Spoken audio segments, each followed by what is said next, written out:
So ஜனநாயகத்தை நோக்கி நம்ம நகரணும் அப்படின்னா முதல்ல அதிகார பரவலாக்கம் அப்படிங்கிறது ரொம்ப ஒரு முக்கியமான ஒரு கான்செப்டா இந்தியன் சொசைட்டில இருக்குது. 73rd 74th amendment local பாடிஸோட establishment தான் வரும். அதான் வரும். அப்ப அதுதான் டீசென்ட்ரலைசேஷனா? இல்ல. உதாரணத்துக்காக ஃபர்ஸ்ட் ஃபெடரல் கண்ட்ரி எதுனா அமெரிக்கா. எப்படி ஃபெடரல் கண்ட்ரி அப்படின்னா தனித்தனி ஸ்டேட்டா இருக்கிறான். தனித்தனி ஸ்டேட்னா என்னது? தனித்தனி நாடுகளா இருக்கிறான். அந்த யுனைடெட் ஸ்டேட்ஸ் இருக்கு இல்லையா, அது வந்து எல்லாமே தனித்தனி நாடுகள். ஃபெடரலை வந்து மோர் கம்ப்ளீட் ஃபெடரல் நேச்சர் உள்ள ஒரு இப்போ பிரிட்டிஷ் கிரவுன் போயாச்சு. இப்போ அதிகாரம் வந்து அப்படியே இருக்குன்னு வச்சுக்கோங்களேன். அந்த இடத்துல நீ யார்கிட்ட கொடுத்துருக்கணும்? எல்லாத்தையும் தூக்கி போட்டு நேரு என்ன பண்ணிட்டாரு? அந்த டைம்ல இருந்த மேக்கர்ஸ் ஆஃப் கான்ஸ்டிடியூஷன் என்ன பண்ணிட்டாங்க? தூக்கி போட்டு யூனியன் கவர்மெண்ட் மோர் யூனிட்டரி ஃபீச்சர்ஸ். பிரிட்டிஷ்காரன் பரவாயில்ல, ஸ்டேட்னா அரசு தானே. ஸ்டேட்டுன்னு மாநிலம்னு ஒரு மாகாணத்துக்கான அதிகாரத்தை கான்ஸ்டிடியூஷன்ல வச்சுட்டு இது அரசு இது தமிழ்நாடு அரசுன்ற தமிழன் வாழ்றான், கன்னடம் வாழ்றான், தெலுங்கு வாழ்றான், மலையாளி வாழ்றான், குஜராத்தி, பஞ்சாபி, ராஜஸ்தானின்னு இந்தியா முழுவதும் வாழ்றான்.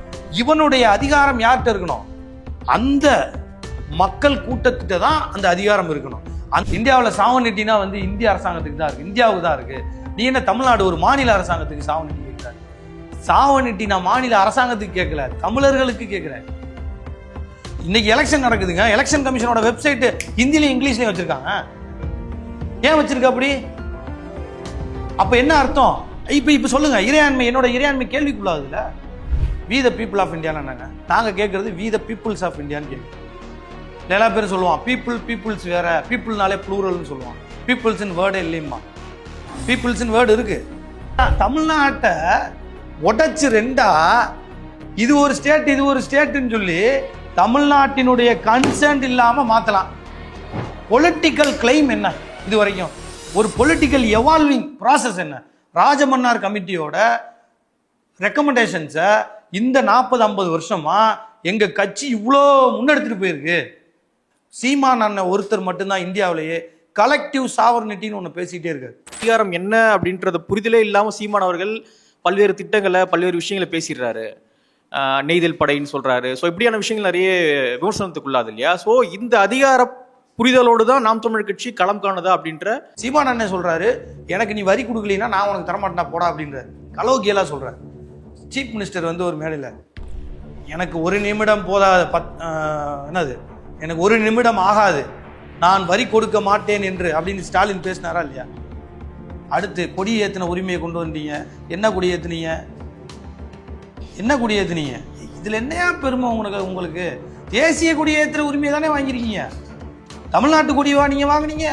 கர்நாடகா கவர்மெண்ட்ல தமிழ்நாடு கொடி ஏத்துறான்ல, நீ என்ன பண்ணிட்டு இருந்த? நீ தேசிய கொடியை ஏற்ற உரிமையை பெற்றுட்டு வந்துட்டு கொடி இவர்கள் ஒரே ஆள்கிட்டே அதிகாரம் போயிடுவாங்க சார். அதனால கவர்னர் இருக்கிறது நல்லது தான் சார். ஏன்னா எல்லா ஆக்டும் போடும்போது சில மக்களுக்கு தேவை எது தேவையில்லைன்னு அவர் தானே ஒன்று. அப்போ நீங்கள் பிஎம்க்கு இருக்கிற அதிகாரத்தை ஏற்றுக்கிறீங்க.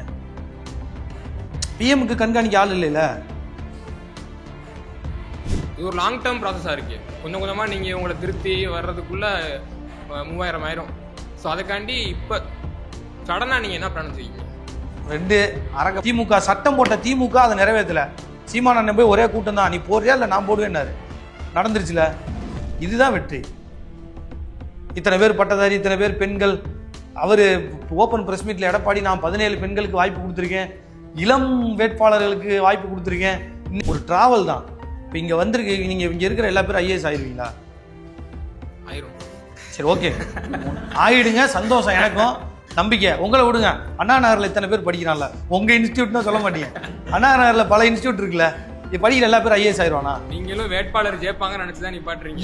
இல்ல பிரதர், அதுதான் நான் சொல்ல வரேன். நாங்களும் ஜெயிப்போம்னு தான் படிக்கிறோம். அது படியா, நீ ஆகுயா, ஆனா சந்தோஷம்யா. இப்ப இங்க இருக்காங்கல்ல அண்ணா நகர்ல இன்ஸ்டியூட்ல, ஆயிடுவாங்களா ஆக முடியாதா? பிராக்டிகலா சொல்லுங்க. கம்மிதான், பாசிபிலிட்டிஸ் கம்மி தான்.